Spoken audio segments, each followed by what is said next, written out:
Okay, now, with that background material, with the characteristics of the channels, what I'd now like to take a look at will be the actual characteristics of the action potential. Now, this figure here summarizes all the important aspects of a neuron action potential.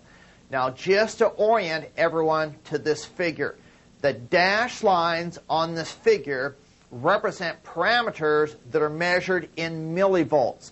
So that is the axis on the right side of this page here. This dashed line that is labeled V represents the actual action potential of the neuron. So the line labeled V is the actual action potential of the neuron. Now, in relation to this action potential, we have a dashed line at the top of the figure, which is the sodium equilibrium potential.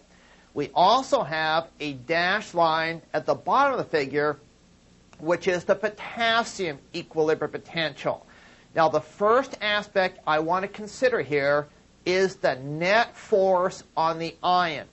Now, this is the resting membrane potential of the neuron, minus 70 millivolts. Now, we said earlier the difference between the resting membrane potential and the ion's equilibrium potential is the net force on the ion. So this resting membrane potential and the potassium equilibrium potential, this distance is the net force on potassium. And we said earlier, it's a very small net force under resting conditions. The difference between the resting membrane potential and the sodium equilibrium potential up here is the net force on sodium. And this is a large distance. Therefore, under resting conditions, we have a very large force on sodium. Now, just going through the action potential to take a look at what is happening to the net force on each ion. Now, these should be your conclusions. When we go from the resting membrane state through depolarization, we are getting closer to sodium equilibrium. Therefore, we're losing a force on sodium. At the peak of the action potential, I said earlier, we are almost at the sodium equilibrium potential, and therefore, at the peak of the action potential, we basically lost our force on sodium. Now, when the cell repolarizes, which is this phase right here, we are moving away from sodium equilibrium, so we're regaining our force on sodium. So just to summarize that then, during the depolarization phase, we are losing our force on sodium. When we get to the peak of the action potential, we have basically no force on sodium. And during repolarization, we regain the force on sodium back to that very high 135 millivolts. Now, we'll do the same thing with potassium. Under resting conditions, we have a small force on potassium. When we go through the depolarization phase, we are getting further away from the potassium equilibrium potential. Therefore, we are increasing the force on potassium. At the peak of the action potential, we are the furthest away from potassium equilibrium, so we have the greatest force on potassium. Now, during repolarization, the membrane potential is getting closer to potassium equilibrium, so we're losing our force on potassium. So just to summarize that again, under resting conditions, we have a very small net force on potassium. During depolarization, the force on potassium is increasing. At the peak of the action potential, we have the greatest force on potassium, and with repolarization, we are losing force of potassium. We're going back to that very small force under resting conditions. Now, on the same time scale, then, as the voltage changed the action potential, we have the conductance changes to the two ions we're interested in. This solid line here is showing the conductance changes to sodium then. And this refers basically to the opening and closing of the fast channels. Now, just interpreting this in relation to the action potential then. Under resting conditions, the sodium conductance is 0. During depolarization, sodium conductance is progressively increasing. Now, the peak sodium conductance, which is this point here, is the same as the peak of the action potential in time. So peak sodium conductance, this point in time, is the same as the peak of the action potential. That means at the peak of the action potential, then, you have the greatest number of open sodium channels. Now, with repolarization, you should realize sodium conductance quickly decreases back to that original value close to 0. Now, if we take a look at potassium conductance here, under resting conditions, you do have a slight potassium conductance. This is because the ungated channels are open. Now, the main point here is depolarization is the signal that causes the voltage-gated potassium channels to open, but they open fairly slowly. So potassium conductance increases slowly during the action potential. Peak potassium conductance does not occur until this point.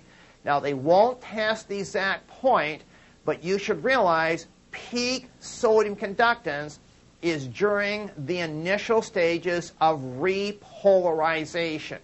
So when the cell goes into the repolarization phase, you have a large increase in potassium conductance over resting conditions. Now, just to summarize the overall major points here, during the depolarization phase, you have the opening of the fast sodium voltage-gated channels. You have a sodium influx here, and that sodium influx causes depolarization. Now, once you get to the peak of the action potential, you have lots of sodium channels open, but you've lost your net force. And because you've lost your net force, sodium stops flowing, and this is the peak of the action potential. It is not high yield for the exam, but this point here, in the midpoint of depolarization, is where you have the greatest sodium influx. You have lost some of your force, but you have significant number of channels open. At the peak of the action potential, you have the greatest sodium conductance, but you have very little influx because you've lost your force. So this point is the greatest sodium influx, but this point is the greatest sodium conductance. Now, with repolarization, all you have to know is you have an elevated potassium conductance, and that elevated potassium conductance causes a massive potassium efflux, and it is the efflux of potassium that causes repolarization. A very important bottom line point is it doesn't matter what action potential you are referring to. All action potentials repolarize due to a potassium efflux. So no matter what action potential you're referring to, it always repolarizes due to a potassium efflux. Now, they can ask a few very sophisticated questions here about changes in the channels. For example, they can ask you what would be the consequences for this action potential if you block the opening of the voltage-gated potassium. They can ask you what would be the consequences if you block the opening of the voltage-gated sodium channels. If you block the opening of those channels, you will not have a depolarization phase, and therefore you block the action potential. No other channel can substitute, as we said earlier, in the neuron or skeletal muscle. So blocking the voltage-gated sodium channels then blocks the development of the action potential.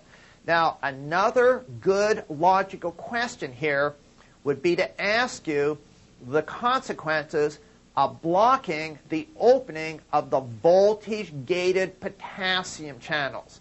Now, the main point here is, if you block the opening of the voltage-gated potassium channels, you will not block repolarization. Why? Because you still have the ungated potassium channels.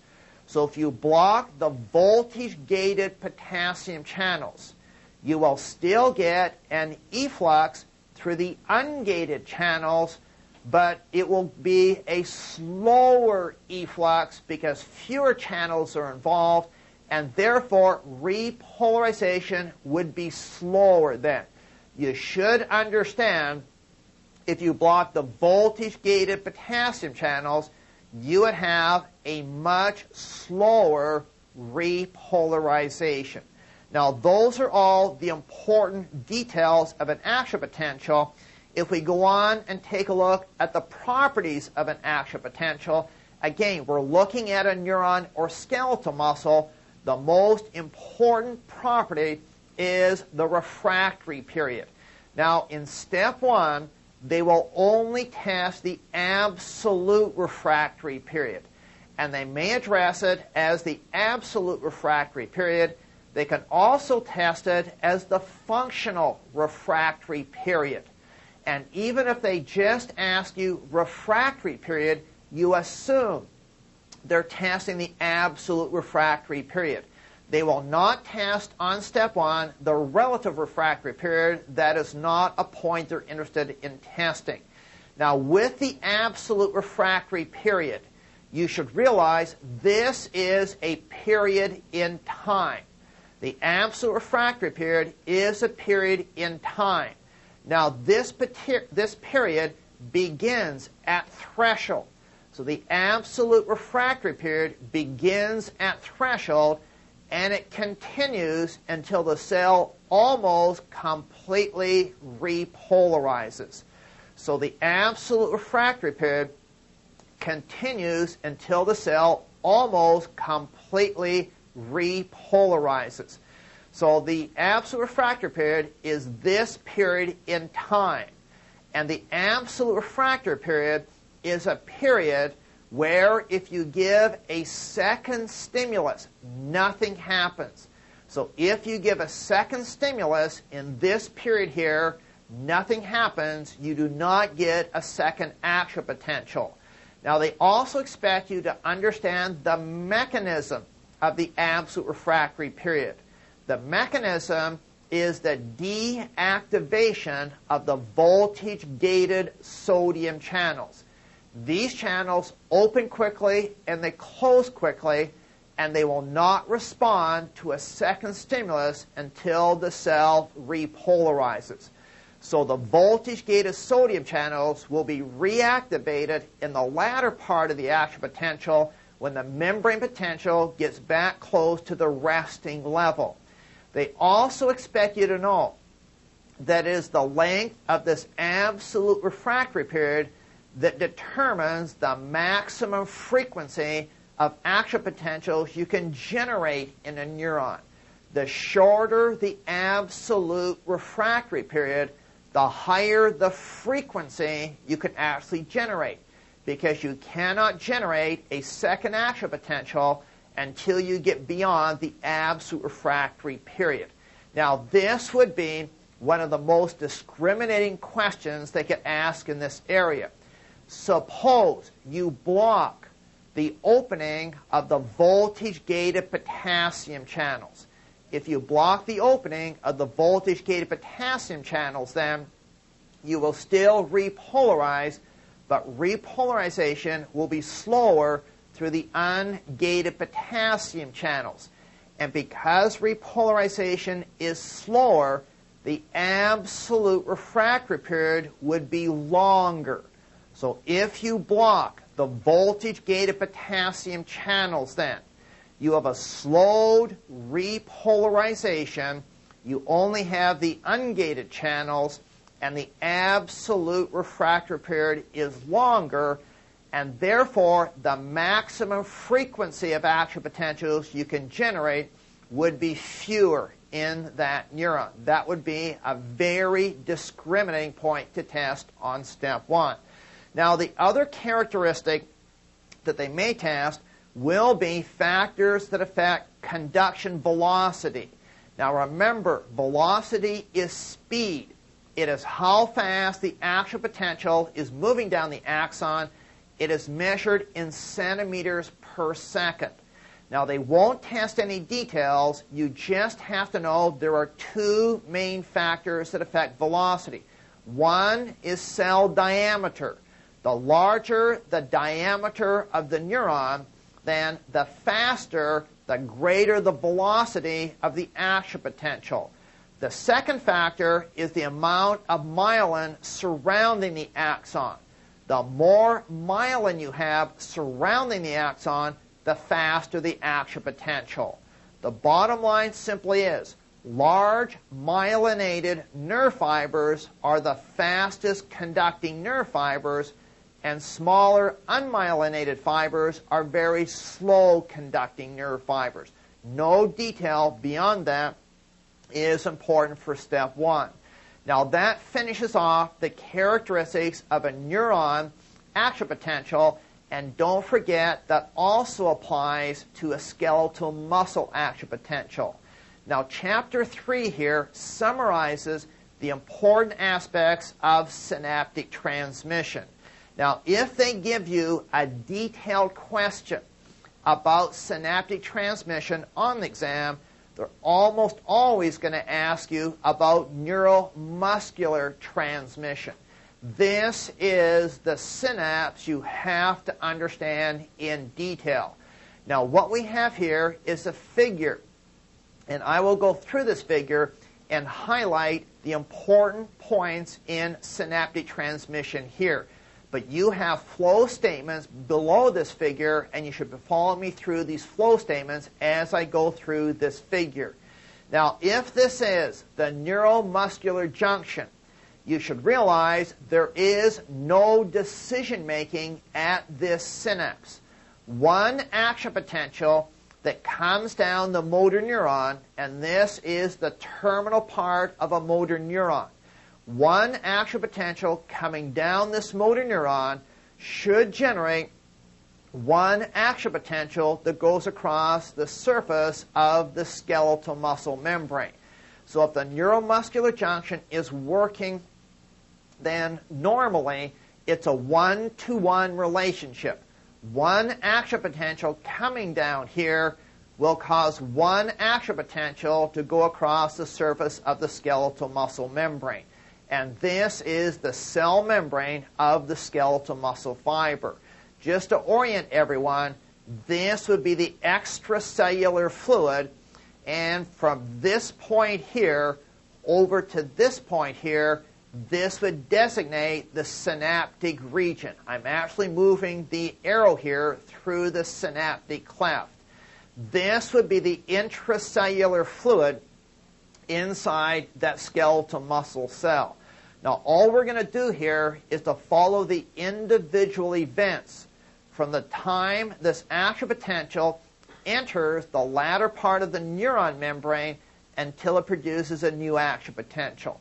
Now, the first important point here is when this action potential terminates on the presynaptic, the motor neuron membrane, all it does is one basic thing. It opens voltage-gated calcium channels in the presynaptic membrane. Now, we haven't talked about calcium channels, but if you open a calcium channel, you will always have an influx of calcium ions. So you increase the conductance of this membrane to calcium. That will always cause a calcium influx into the terminal part of the neuron. Now, I want to emphasize what we're dealing with here is the influx of extracellular calcium. We are not releasing calcium stored in the terminal part of the neuron. This is free calcium in the extracellular environment that is flowing to the intracellular environment at the terminal part of the neuron. Now, a very big point here is, it is the rise in intracellular free calcium that is actually causing the release of transmitter. Now, at the neuromuscular junction, the transmitter is acetylcholine.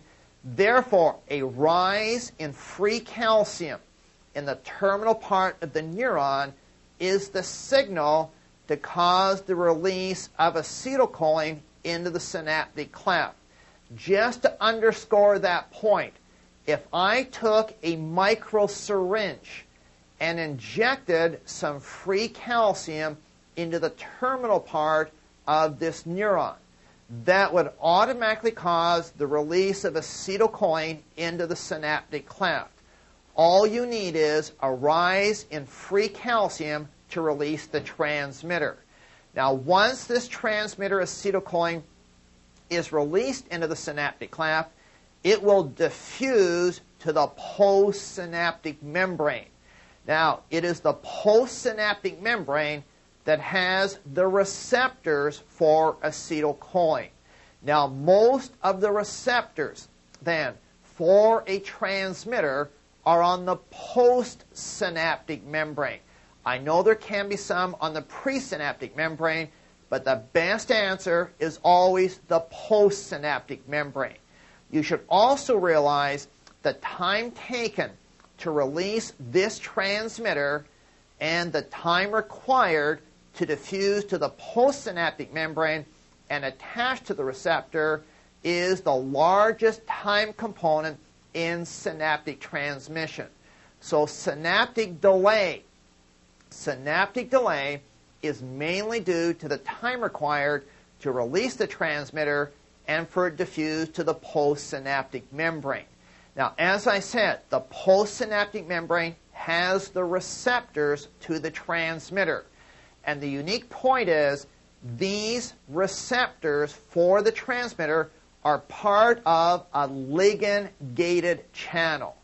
Now, the postsynaptic membrane, and I want to be real careful here, the postsynaptic membrane here does not have voltage-gated channels. Instead, it has ligand-gated channels. And the receptor here is for the transmitter acetylcholine. So the postsynaptic membrane does not have voltage-gated channels. It has these ligand-gated channels. Now, these ligand-gated channels are regulated by the attachment and then the removal of the transmitter. Now, these are the important characteristics of this specific ligand-gated channel. If there is no acetylcholine attached to this receptor, the lid would be closed then. The channel would be closed. All of these ligand-gated channels would be closed on the postsynaptic membrane. You have to know it is the attachment of the transmitter to the receptor that causes the channel to open. And as long as the transmitter is attached to the receptor, the channel remains open. To close the channel, then, you have to remove the acetylcholine or the transmitter from the receptor or digest it with an enzyme. Now, the next point involves conductance changes to this membrane. When acetylcholine attaches to this receptor, the channel opens and the conductance of this postsynaptic membrane will increase for ions that can diffuse through this channel.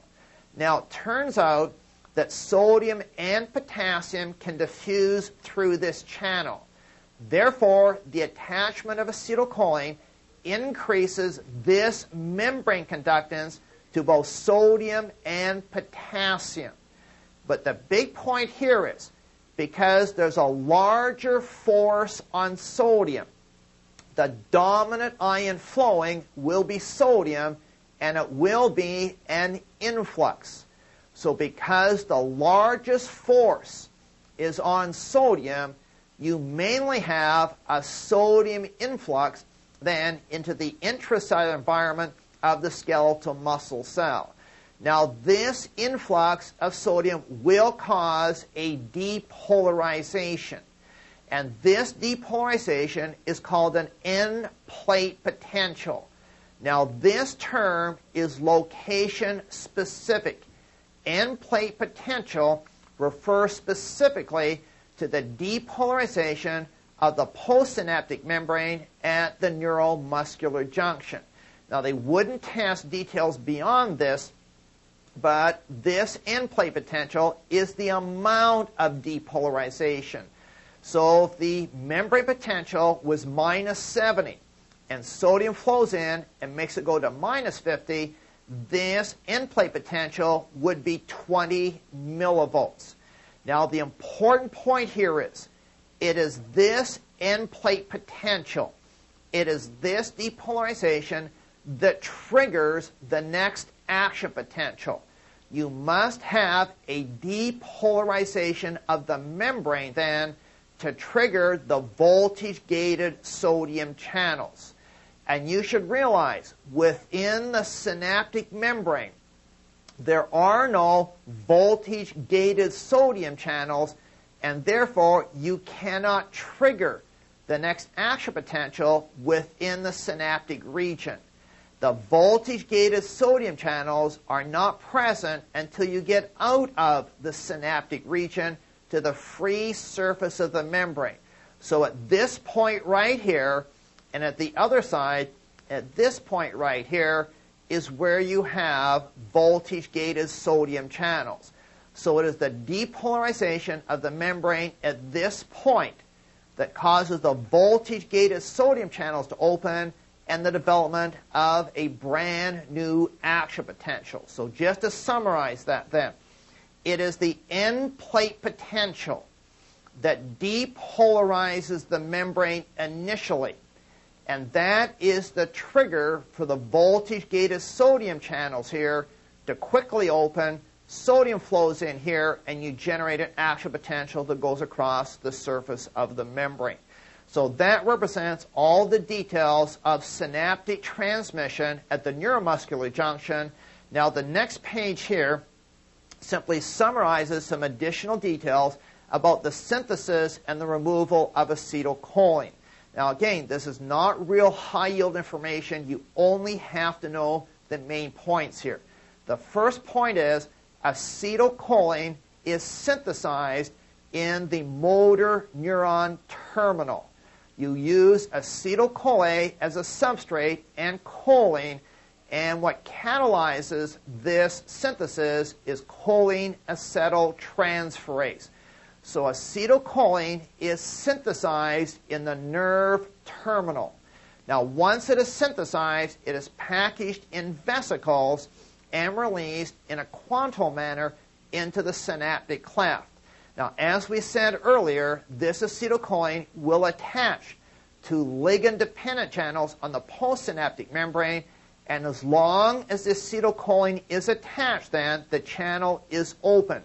Now, the very big point about this figure is the action of acetylcholine is terminated mainly by enzymatic destruction, and this is via acetylcholine esterase then. So this is via acetylcholine esterase. I want to emphasize that the main mechanism terminating acetylcholine action is enzymatic by digestion with this enzyme. And this enzyme will release acetate and choline. And the final point here is the choline is taken up by the nerve ending and recycled then. Now, this scheme is compared with the scheme for adrenergic transmission then. Now, there's some real differences here. This is the terminal part of a neuron that releases norepinephrine as a transmitter.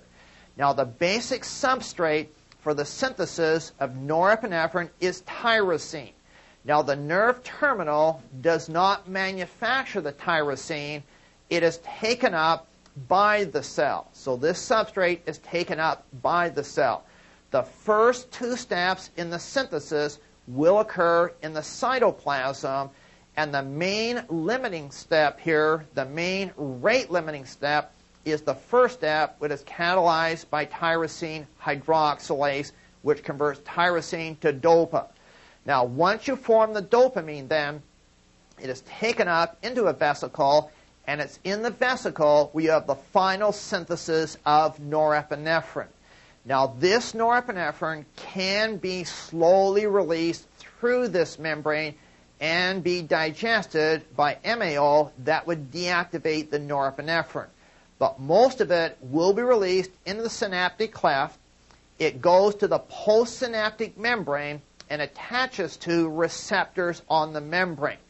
Now, the big point here is, with catecholamines at adrenergic synapses, then, you do not have an enzyme to terminate transmitter action. You should realize other processes are involved.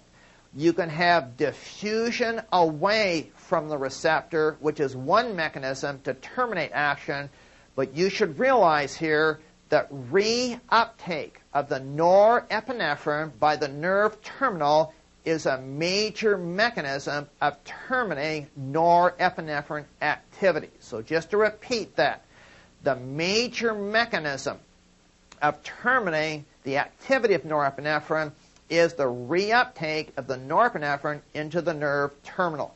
There is no major enzymatic destruction of the norepinephrine. Now, finally on this figure, don't forget that norepinephrine is not the endpoint in the adrenal medulla. The adrenal medulla will convert norepinephrine into epinephrine, and this is a hormone released by the adrenal medulla. Now, on the next page here, we have a diagram of a neuron, and we have to say a few things about synapses between neurons. Now, this is a diagram showing an entire neuron. This represents the cell body and the dendrites. This is the axon of the neuron, and this represents the terminal parts of the neuron, and this would be vesicles of transmitter. Now, the first aspect I want to address here is the location of the channels. Now, in the cell body and on the dendrites is where you have all of the synapses. And therefore, on the cell body and on the dendrites, you have mainly ligand-gated channels that respond to the different transmitters. So just to repeat that then, on the cell body membrane and on the dendritic membranes, you have mainly ligand-gated channels because these channels are required to respond to the various transmitters released. The cell body and the dendrites do not have a high density of voltage-gated sodium channels. Now, to initiate an action potential, you need a fairly high concentration of voltage-gated channels. And they begin at the axon hillock or the initial segment. So in this region here, you have a much higher concentration of voltage-gated sodium channels than you have on the cell body and the dendrites. Therefore, then, the local potential changes that are generated in the cell body and on the dendrites must flow to the axon hillock or the initial segment, and if you depolarize this membrane far enough, you activate enough voltage-gated channels, and that initiates the action potential. And the axon is characterized as having no ligand or very few ligand-gated channels. The axon itself has mainly voltage-gated channels. Now, when this action potential gets to the terminal part of the neuron, we have a situation similar to the neuromuscular junction. You allow calcium to come in here. The increase in free calcium releases the transmitter that may or may not generate an action potential in the next cell. Now, I want to focus on the different types of synapses that you can have on this cell body membrane or on the dendrites. And we'll classify these into two basic categories. Suppose we just pick one synapse here. And we'll say at this synapse we release a transmitter that causes a depolarization of the postsynaptic membrane. And if this transmitter causes a depolarization of the postsynaptic membrane, it generates, as shown on the next page, something called an EPSP. Now, an EPSP is an excitatory postsynaptic potential. This is excitatory because it is a depolarization. You're moving towards threshold, therefore you are exciting this cell. It is excitatory, as I said, because you're moving towards threshold. Now, the mechanism that generates an EPSP, we can assume it is due to an increase in the conductance to sodium and potassium. In other words, the mechanism that generates an EPSP is more or less identical that generates an end plate potential. These two terms are location specific. End plate potential is the depolarization at the neuromuscular junction. EPSP is the depolarization at a synapse between neurons. They both increase sodium conductance. They both cause an influx of sodium, and it's the influx of sodium that causes the depolarization. Now, at other synapses, we will release different transmitters. And suppose another transmitter does not depolarize the postsynaptic membrane, but instead hyperpolarizes the membrane. If it hyperpolarizes the membrane, then it's called an IPSP. An IPSP is an inhibitory postsynaptic potential. It is, as I said, a hyperpolarization of the membrane. It is considered inhibitory because the membrane potential moves further away from threshold. A hyperpolarization moves the cell away from threshold. It is less likely to be excited. Now, you should realize an IPSP can never be produced by opening sodium channels. It must open a channel that causes a hyperpolarization. Now, in a few instances, it has been demonstrated that an IPSP is produced because of an increase in the conductance to chloride. Now, this means not all cells are in equilibrium with chloride. These nerve terminals are not at equilibrium with chloride. Therefore, when you open up chloride channels, we know chloride flows to hyperpolarize the cell. Now, you could even figure out which way the chloride would probably flow. It must really flow into the cell. A negative ion, like chloride flowing into the cell, will produce a hyperpolarization. And that is the mechanism of an IPSP they're most likely to test on step 1. You might also want to remember an IPSP can also be produced by an increased potassium conductance. Because potassium is not quite at equilibrium, if you open more potassium channels, you'll get a greater efflux of potassium and the cell will slightly hyperpolarize. So you should have a general idea about the characteristics of an EPSP versus an IPSP produced on the dendritic membranes and the cell body. Now finally, right here, related to this material, boards can compare a chemical synapse with an electrical synapse. Now, what we have been talking about so far are chemical synapses. Most synapses in the mammalian nervous system are chemical synapses. There are very few electrical synapses in the mammalian nervous system. However, they do exist, and they're present in invertebrates. Now, if they do exist, you should realize the action potential across electrical synapses is due to the direct flow of current. There is no chemical intermediary here. It is a direct flow of current.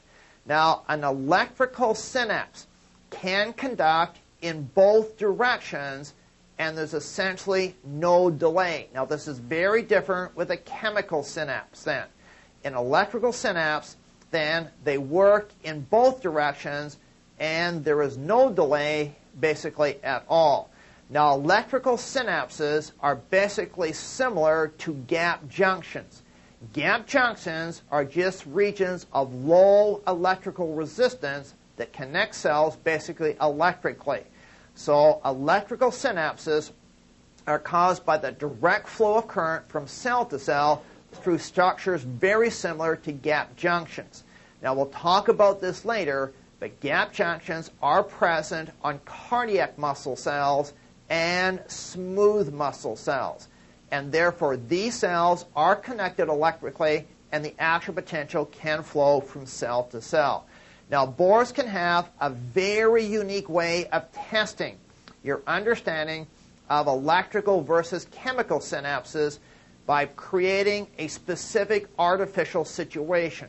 Suppose we go back to this neuron here, and suppose we attach electrodes at the center part of this neuron.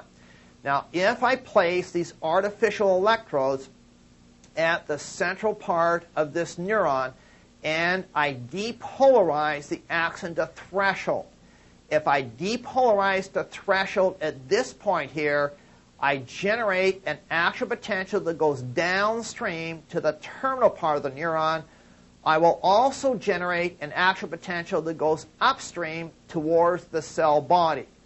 You should realize the velocity of these two action potentials will be the same, because downstream and upstream, the axon has the same diameter and the same amount of myelin. So the velocity downstream is the same as the one upstream. Now, the one going downstream is the natural direction of the action potential. So this one going downstream will release transmitter. And this transmitter will potentially produce another action potential in the next neuron. However, the action potential going upstream towards the cell body will never release transmitter. This is the non-natural route of an action potential. The action potential will enter the cell body, and the big point is it simply disappears when you run out of voltage-gated sodium channels.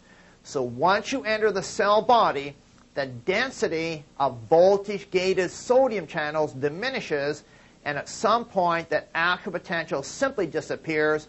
It never releases transmitter. Now, that's a unique way of testing chemical versus electrical synapses by just going over some basic characteristics of the chemical synapse. Now, at the end of this section, we have some additional information to summarize the basic important transmitters. Now, we've already talked about acetylcholine as being a major transmitter, and you should be aware of acetylcholine does act as a transmitter, but I want to emphasize here it is the enzymatic destruction of this transmitter that is the main factor that is terminating transmitter action. This is the only major transmitter where an enzyme is utilized to terminate transmitter action as the major mechanism. Now, another transmitter group will be the biogenic amines, and these will be present at many synapses in the peripheral and the central nervous system. I want to point out here that the main mechanism of these transmitters terminating action is reuptake by the presynaptic membrane, as we stated earlier. Now, there are other transmitters in the central nervous system, and you should realize amino acids are also transmitters. And you should memorize that both glycine and GABA aminobutyric acid, are inhibitory transmitters in the central nervous system. Both of these amino acids will generate iPSPs via opening ligand-gated channels. Now, two other amino acids you'd be aware of are glutamine and aspartate. And these are basically excitatory transmitters. These transmitters will open sodium channels and create EPSPs then. They stimulate or are considered excitatory. Now, another point that they may test here is that non-peptide transmitters are basically synthesized in nerve terminals. Earlier, we went through the steps in the synthesis of acetylcholine and norepinephrine. Acetylcholine and norepinephrine are synthesized in nerve terminals. But with amino acid transmitters, they are synthesized in the neuron cell body. So it's in the neuron cell body that synthesizes these amino acids. Once they are synthesized, they're packaged in vesicles, they're transported down the axon, then they are stored and released from the nerve terminals.